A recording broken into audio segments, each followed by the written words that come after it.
Putris, balik lagi bersama aku di podcast Ngide, ngobrolin ide. Kali ini kita kedatangan tamu spesial yaitu Head Marketing. Hari ini kita akan bahas topik mengenai tren beauty kecantikan di tahun 2026. Let's go. Oke Kak Putri, gimana kabarnya hari ini? Ya, baik Lisda. Lisa gimana kabarnya? So far so good sih Kak. Oke. Sharing dong Kak Putri, kesibukannya belakangan ini tuh apain aja sih? Sibuk, kalau misalnya ditanya sibuk apa, kayak aku masih, aktivitasnya masih sama ya. Karena kan aku sekarang masih kerja di SIC, terus juga aku masih di marketing yang nggak jauh. Kita sebagai bagian dari SIC cari customer ya, itu paling banyak cari customer, terus ngulik-ngulik inovasi apa nih soal kosmetik, terutama kayak gitu sih. Oke Kak Putri, kalau dilihat dari perkembangan industri kosmetik sekarang, kalau dilihat itu seperti apa sih Kak? Boleh di-sharing?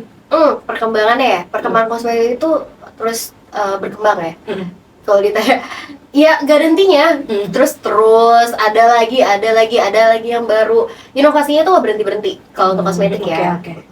Karena ya apalagi untuk kondisi sekarang, kayak konsumen klien-klienku, mereka sekarang tuh udah sangat aware banget sama yang namanya kosmetik. Orang mulai aware ya tentang beauty industry. Ya, mau cewek, mau cowok, mereka sekarang tuh udah benar-benar sangat aware banget sama kosmetik. Kayak mereka tuh udah mulai memperduli sama badannya sendiri, sama mukanya sendiri gitu. Berarti customer Kak Putri udah mulai pintar ya, bisa milih-milih produk sendiri gitu. Oh iya, banget. Apalagi ya kalau misalnya pertama tuh biasanya kalau dulu aku mungkin di tahun 2019 pas lagi aku zaman Covid itu sih kalau aku ngerasanya konsumen aku tuh banyak banget udah mulai peduli sama dirinya, sama perawatan dirinya, itu pas lagi Covid gitu. Momen Covid itu yang benar-benar awalnya mula kosmetik mulai berkembang tuh kayak gitu ya. Kalau dulu kan orang kayak masih cuek gitu kan. Kalau sekarang tuh kayak orang udah mulai peduli. Oke, kalau ngomongin tentang industri kosmetik kan, apalagi pas zaman Covid, sudah mulai bermunculan di sosial media. Menurut Kak Putri itu sosial media itu sangat berpengaruh nggak sih pada industri kosmetik ini, apalagi untuk platform TikTok dan Instagram ya? Itu jelas ya. Bukan cuman informasi ya yang kita bisa dapat dari TikTok, sosial media. Apa ini semua sosial media itu bukan cuman informasi aja, tapi kayaknya kalau cara jualan aja sekarang kan udah lewat dari TikTok. Ya betul, ada yang suka live gitu ya. Dari live kayak gitu. Karena emang rata-rata apalagi customer kita yang mereka maklun, itu pasti kan pertamanya mereka mulai bisnisnya itu di online. Nah, yang ngebantu mereka ya platform TikTok, terus Instagram, Shopee, dan ya e-commerce gitu. Mereka kan mulai pasti dari situ, dan itu ya sangat berpengaruh dan bermanfaat banget sih. Berarti besar banget ya Kak pengaruhnya. Karena emang di kita aja, customer kita itu rata-rata yang online itu udah besar semua gitu. Penjualan mereka tuh lebih tinggi dibanding offline. Ya, gitu. Makanya online-nya benar-benar sangat bantu sih. Oke Kak, berarti konten itu sama strategi pembuatan konten itu penting banget berarti ya di industri saat ini. Banget, apalagi pokoknya sekarang apapun banyak juga orang udah butuh konten kreator ya. Itu ya banyak juga yang emang orang ngambil ngambil kerjaan sebagai konten kreator ya. Oke, Kak Putri, ngomong-ngomong soal bisnis kosmetik sendiri, pasti banyak banget kan anak muda yang pengen membangun bisnisnya sendiri. Kira-kira mulainya itu bisa mudah nggak sih Kak, atau gimana tuh? Kalau dibilang mudah apa enggaknya, di kondisi yang sekarang, persaingan kosmetik itu emang lagi tinggi-tinggi banget sih gitu kan. Cuman dengan adanya salah satunya dengan adanya maklon, sebenarnya itu semuanya emang bisa jadi lebih mudah. Gitu.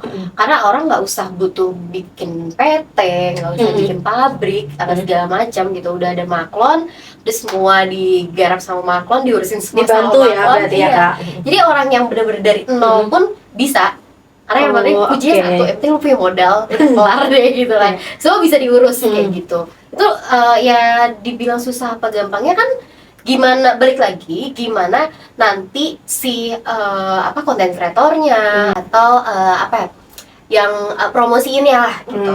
Marketingnya ya berarti. Marketingnya gitu. Jadi kan pasti dia punya marketing khusus kan untuk yang ngurusin si platformnya itu gitu. Nah itu tergantung nih mereka gimana nih cara ngebakar duitnya, karena pasti itu semua berpengaruh sih.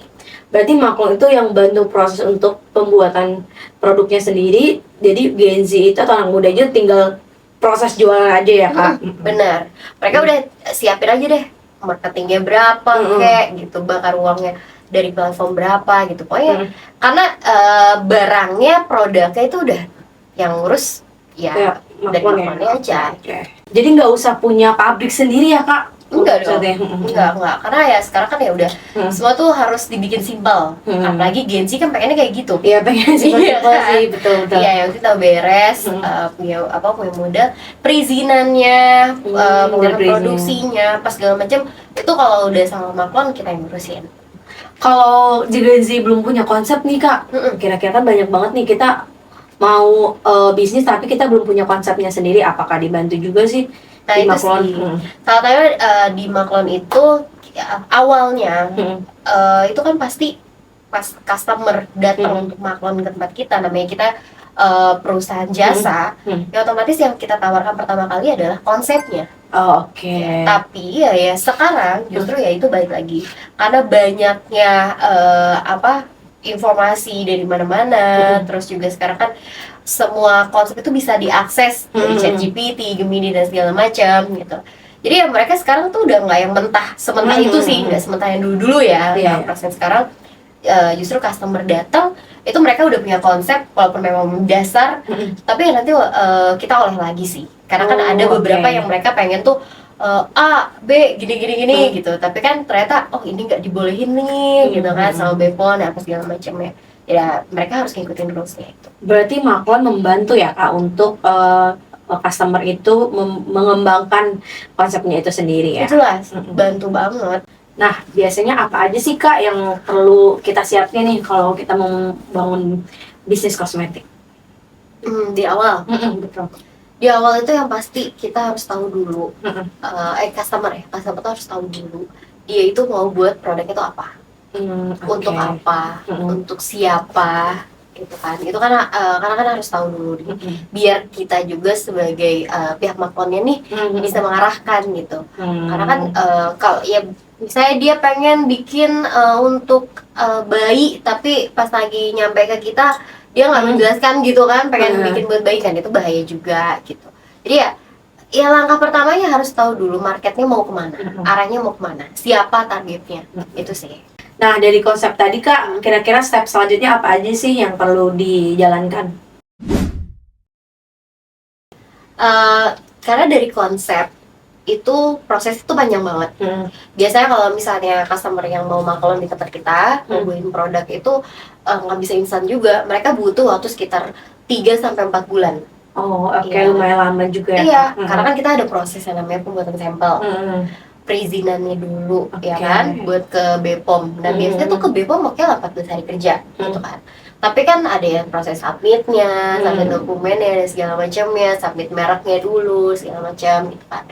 Terus juga dari approval sampel itu pasti kan ada yang namanya trial produksi dulu, persiapan dulu. Terus sebelum itu juga kan kita harus tahu dulu desain seperti apa, nanti penjualannya mau seperti apa, karena kan itu mempengaruhi selling point nanti di produknya itu sendiri gitu. Jadi kalau misalnya udah matang semua, baru kita ke BPOM-in, udah BPOM baru kita produksi. Berarti Maklon itu bukan sekedar memproduksi produk ya Kak, tapi kita bantu step by stepnya ya, dari end to end. Karena dari sampel aja kita itu kan harus tahu juga nih si produk yang udah mereka coba itu ada yang namanya kita panel test. Nah panel test itu kan kita uji sama ke beberapa orang, cocok nggak di kulit orang ini, terus oke nggak di rambut ini, di muka si ini gitu kan. Itu kan harus kita tes juga. Terus belum lagi ada pengujian dari dermatologi, hypoallergenic dan itu macam-macam, dan itu yang harus kita pastikan bahwa semua pengujian itu, panel tes itu semua udah aman baru kita produksi. Gitu. Berarti end to end-nya dibantu banget ya? Banget. Kita tuntun pokoknya dari mulai konsep sampai produk itu udah jadi finish good, kita benar-benar kita arahkan lah. Nah, Kak Putri, kalau dari SEC sendiri, kira-kira fokus utama dalam mengembangkan produk itu apa aja sih Kak? Tentunya kami fokus pada kualitas produk, inovasi, keamanan produknya juga. Karena kami itu percaya bahwa kepercayaan konsumen, kepercayaan customer kita itu dimulai dari kualitas produk yang baik juga. Berarti SIC sendiri bisa dipercaya banget ya? Oh bisa dong. Dalam mengembangkan produk. Bisa. Terakhir nih Kak, kira-kira ada tips nggak sih buat para badis di luar sana yang mau buat brand kosmetiknya sendiri?